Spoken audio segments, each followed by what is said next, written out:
नमस्कार, मैं हूं संजीव त्रिवेदी और मेरे साथ सुकेश रंजन। लगभग एक पखवाड़ा रह गया है जब पहले चरण के मतदान हो बिहार में, और जाहिर है कि इस वक्त जितनी भी ताकतें बिहार में चुनाव लड़ रही हैं अपनी हर शक्ति का प्रयोग कर रही हैं, और ऐसे में जो भी हथकंडे अपनाए जा सकते हैं वो अपनाए जा रहे हैं। जाहिर है ये चुनाव है तो होना भी चाहिए, लेकिन प्रश्न यहां यह है कि अगर एक ही तरफ से चुनाव लड़ने वाले दल अलग अलग तरीके से वोटर्स को अप्रोच कर रहे हैं तो समझा क्या जाए। क्या ये जानबूझकर किया जा रहा है या फिर कहीं ऐसा है कि दोनों के बीच तारतम्य नहीं है। हम बात कर रहे हैं जेडीयू और भारतीय जनता पार्टी के बीच की। मेरा ध्यान खींचती है सुकेश एक ऐसे बयान की तरफ हम जाना चाहेंगे जिसमें कि गृह राज्य मंत्री देश के नित्यानंद राय, और वो कहते हैं कि अगर बिहार में आरजेडी की सरकार बनती है तो कश्मीर के आतंकियों को बिहार में पनाह मिलेगा। कुछ इस तरह के बयान पहले भी दिए गए थे, लेकिन गृह राज्य मंत्री की तरफ से अगर ये बयान दिए जा रहे हैं सुकेश, तो जाहिर है मुझे विश्वास करना पड़ेगा आरजेडी की सरकार अगर बनती है तो देश में और कोई जगह नहीं, बिहार में कश्मीर के आतंकी पनाह पाएंगे। क्या आपको लगता है 15 दिन बचा हुआ है और अब चुनाव हिंदू मुस्लिम होने जा रहा है? देखिए, नित्यानंद राय को पहले समझना चाहिए कि नित्यानंद राय कौन है। उनका बयान क्या आइसोलेशन में आया है क्या? नित्यानंद राय पिछले कुछ समय से उनको नर्चर किया जा रहा है एक ऐसे नेता के तौर पे जो भविष्य की राजनीति करें। वो हैंडपिक्ड हैं। उनको पहले बीजेपी का अध्यक्ष बनाया गया, आज भी बिहार में एक बड़ी भूमिका में हैं वो। जब जीत कर आए तो रामकृपाल यादव को 2014 से 19 वाले मंत्रिमंडल में रामकृपाल यादव थे। अगर कोटे की बात करें कि इस कोटे से थे, वो किसी खास समुदाय के कोटे से, यादव कोटे से थे, तो नित्यानंद राय को बनाया गया। और आपने ठीक कहा कि पहले भी ऐसे बयान आए हैं। पहले भी ये बयान किसी हल्के व्यक्ति की तरफ से नहीं आए थे, वो बीजेपी के तत्कालीन अध्यक्ष की तरफ से आए थे। अमित शाह जब बिहार में पिछली बार चुनाव लड़ रहे थे तब उन्होंने कहा था कि जय पराजय यहां होगी, पाकिस्तान में पटाखे फूटेंगे। आपको इसका ध्यान रखना चाहिए। ये दरअसल डॉक में खड़ा करती है नीतीश कुमार को, उनके लिए दिक्कतें खड़ी करती है ऐसे बयान। नीतीश कुमार हमारी आपकी जानकारी में है और बिहार की जनता इस बात की तस्दीक करेगी कि उन्होंने अभी तक अपने टर्म्स पे चुनाव लड़ा था। वो टर्म्स डिक्टेट कोई और करे, अभी तक ऐसा उनके साथ नहीं हुआ था। परिस्थितियां बदली 2013-14 के बाद से, जब उनका बीजेपी से उनकी दूरी हुई, वो अलग हुए, आरजेडी के साथ गए, कांग्रेस के साथ गए, सत्ता में आए, और फिर से जब वो बीजेपी से उन्होंने हाथ मिलाया है तब से उन्होंने ग्राउंड कंसीड किया है। चाहे वो सीटों का मामला हो, चाहे बाकी दूसरे विषयों को जिस तरीके से वो सिंगल हैंडेडली डील किया करते थे, मुझे लगता है कि उसमें नीतीश कुमार थोड़े वीक हुए हैं। तो ऐसे में इस बयान पर भी जाइए नीतीश, जो आज नीतीश कुमार की तरफ से आया है, जो वीडियो कॉन्फ्रेंसिंग के जरिए उन्होंने संबोधित किया था, और ये दूसरा वीडियो कॉन्फ्रेंसिंग था कल के बाद। उसमें उन्होंने ये बात कही कि देखिए, भागलपुर में दंगे हुए थे, भागलपुर दंगों के बाद हमने आयोग बनाया, राष्ट्रीय जनता दल की सरकारों ने नहीं बनाया था। हमने उन्हें 2500 रुपये प्रति माह देने का आदेश भी दिया, दोषियों को हमने सजा भी दी। अब देखिए, एक ही साथ दोनों बयान आ रहे हैं। अल्पसंख्यकों के लिए एक तरफ मुख्यमंत्री नीतीश कुमार क्या कह रहे हैं, भागलपुर दंगों से जोड़ करके चीजों को कह रहे हैं कि हमने न्याय दिया अल्पसंख्यकों को, दूसरी तरफ ये बातें आ रही हैं।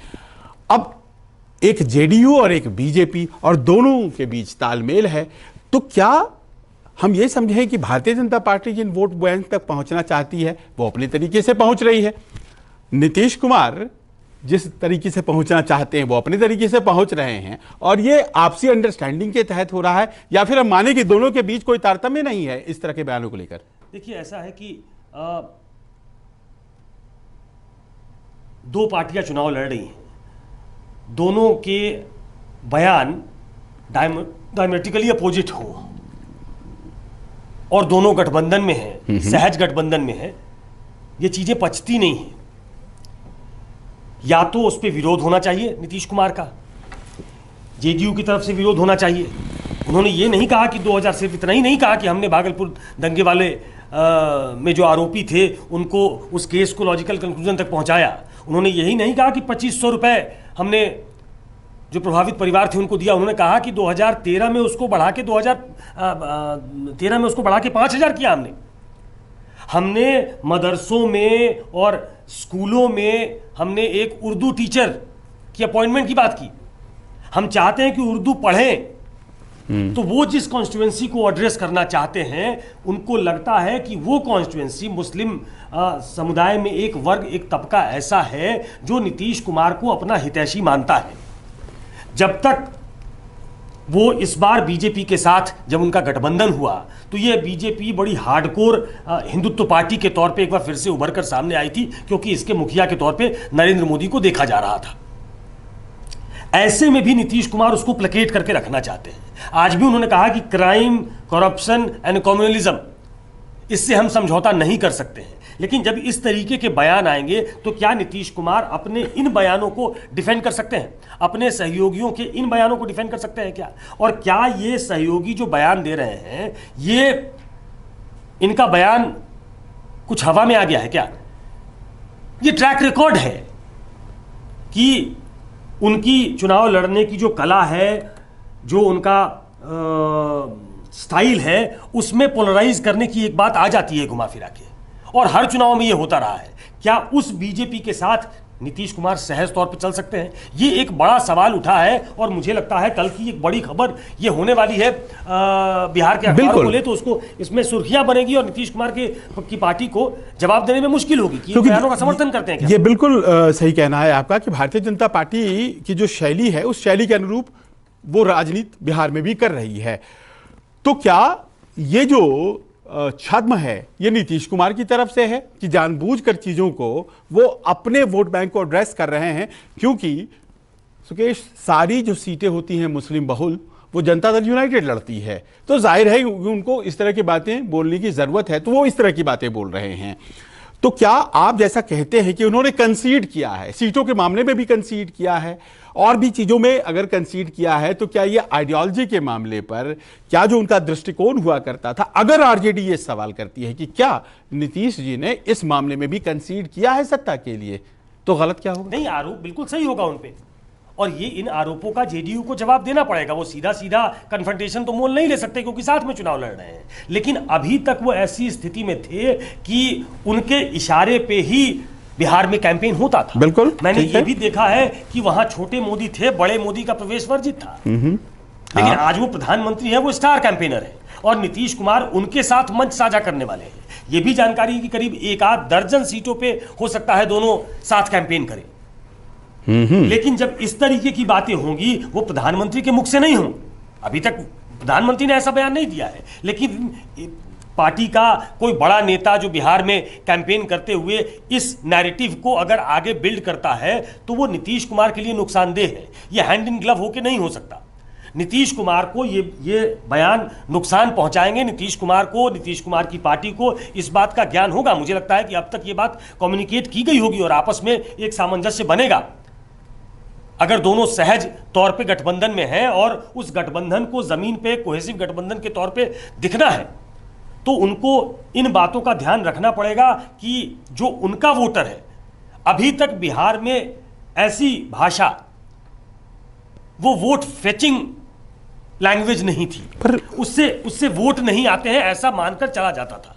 और इस बार जो डिस्कोर्स बनाने की कोशिश हो रही है वो विकास के इर्द गिर्द बनाने की कोशिश हो रही है। नीतीश कुमार का मैंने आज भाषण सुना, बहुत देर तक 40-45 मिनट का उनका भाषण था, जिसमें उन्होंने अपना रिपोर्ट कार्ड बताने की कोशिश की। वो बार बार एक पैरेलल खड़ा करने की कोशिश जरूर कर रहे थे कि पिछले 15 साल जब हम नहीं थे तो 15 सालों में क्या हुआ था लोगों को याद होगा और हमने क्या किया है ये भी देख लें। तो अपना ट्रैक रिकॉर्ड बताने की कोशिश की थी, लेकिन ये लॉस्ट हो जाता है जब इस तरीके के बयान आते हैं, तो चीजें आउट ऑफ कंट्रोल हो जाती है। फिर वो जो विमर्श है वो इन चीजों पे नहीं रहता। क्या नीतीश कुमार ये चाहेंगे? ये बड़ा सवाल है। दर्शकों, हम लोगों ने कई दफे चर्चाएं की, बेरोजगारी पर चर्चा, बाढ़ की समस्या पर चर्चा, पलायन पर समस्या स्वास्थ्य की, लेकिन ये सब सारी चर्चाएं इसलिए क्योंकि आप जैसे लोगों से जब बातचीत होती है तो वो कहते हैं कि देखिए सियासत पर ही बातचीत मत कीजिए, हमारी समस्याओं पर बातचीत कीजिए। तो क्या आप समस्याओं के आधार पर वोट करेंगे या फिर इस तरह की भावनात्मक बातों पर वोट करेंगे, ये तय आपको करना है। लेकिन यहाँ ये तय होना भी बहुत ज़रूरी है सुकेश कि आखिरकार जब नीतीश कुमार एक लाइन लिए हुए हैं, भारतीय जनता पार्टी की तरफ से दूसरी लाइन ली जा रही है जिसका नुकसान नीतीश कुमार को होगा, तो यह भी तो गणित हो सकता है। Let me play the devil's advocate. Bharatiya Janata party अपना फायदा चाहती है जो कि स्वाभाविक है, नीतीश कुमार का नुकसान चाहती। गठबंधन में जब इस तरह की राजनीति होगी तो बीजेपी भी अल्टीमेट गेनर नहीं होने वाली। पर लोग तो कह रहे हैं कि भारतीय जनता पार्टी चाहती है कि इस बार वो बड़ी भाई रहे। नहीं, बड़ा भाई रहे। आप अपने दम पे वहां सरकार बनाने की स्थिति में नहीं, आप इतनी सीटें लड़ ही नहीं रहे।